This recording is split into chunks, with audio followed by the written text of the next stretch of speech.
കോൺഗ്രസിൻ്റെ ലീഡർ ആരാണെന്നുള്ളത് കോൺഗ്രസ്സുകാരല്ലേ തീരുമാനിക്കേണ്ടത്. അല്ലാതെ ഉണ്ട് ലീഗുകാരാണോ, കേരള കോൺഗ്രസ്സുകാരാണോ, ചങ്ങനാശ്ശേരി മെത്രാനാണോ, SNDP ജനറൽ സെക്രട്ടറി ആണോ? അല്ല, ഇവരാരും അല്ല തീരുമാനിക്കേണ്ടത്. അത് തീരുമാനിക്കേണ്ടത് കോൺഗ്രസ്സുകാരാണ്. കോൺഗ്രസിൻ്റെ തിരഞ്ഞെടുക്കപ്പെട്ട MLA മാർ ആ ഒരു മീറ്റിംഗ് വിളിച്ചിട്ട് അതിൽ ഭൂരിപക്ഷം കിട്ടുന്ന ആളെ മുഖ്യമന്ത്രിയാക്കണം. അതല്ലേ നാട്ടു നടപ്പ്. പക്ഷേ ഞാനിതിന് പ്രായോഗികമായിട്ടൊരു പരിഹാരം കഴിഞ്ഞ ദിവസം പറഞ്ഞിരുന്നു. അതിവിടെ ആവർത്തിച്ചാൽ അഭംഗിയാവില്ല എന്നായിരിക്കും എൻ്റെ അഭിപ്രായത്തിൽ.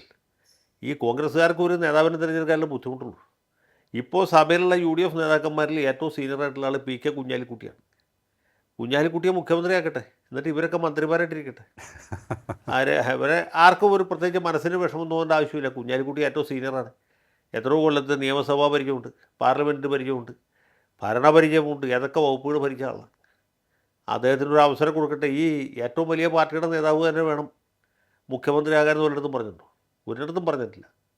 പട്ടം നാണുള്ള സാറ് 2 തവണ മുഖ്യമന്ത്രി ആകുമ്പോഴും സഭയിലെ പ്രധാനപ്പെട്ട പാർട്ടി കോൺഗ്രസ്സാണ്. കോൺഗ്രസിൻ്റെ പിന്തുണയിലാണ് അദ്ദേഹം 1954-ലും 1960-ലും കേരളത്തിൽ മുഖ്യമന്ത്രിയായത്.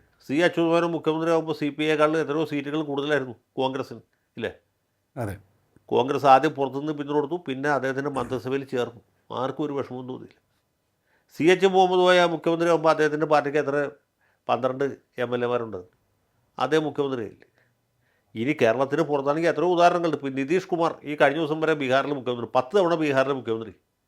10 തവണയും അദ്ദേഹത്തിൻ്റെ പാർട്ടിയേക്കാൾ കൂടുതൽ MLA-മാർ അദ്ദേഹം BJP-യുടെ പിന്തുണ ജയിക്കുമ്പോൾ BJP-ക്ക് ഉണ്ടായിരുന്നു. അദ്ദേഹം രാഷ്ട്രീയ ജനതാദളിൻ്റെ പിന്തുണ RJD-യുടെ പിന്തുണ ജയിക്കുമ്പോൾ RJD-ക്ക് ഉണ്ടായിരുന്നു. എല്ലായ്പ്പോഴും അദ്ദേഹത്തിൻ്റെ പാർട്ടി ചെറിയ പാർട്ടി, മറ്റേ പിന്തുണ കൊടുക്കുന്ന പാർട്ടി വലിയ പാർട്ടിയാണ്.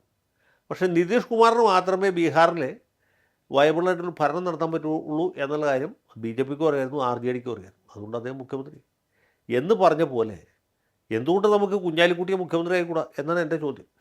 എൻ്റെ സപ്പോർട്ട് ചെന്നിത്തലയ്ക്കുമല്ല, സതീശനുമല്ല, വേണുഗോപാലിനും ഒട്ടുമല്ല, അത് കുഞ്ഞാലിക്കുട്ടിക്ക്.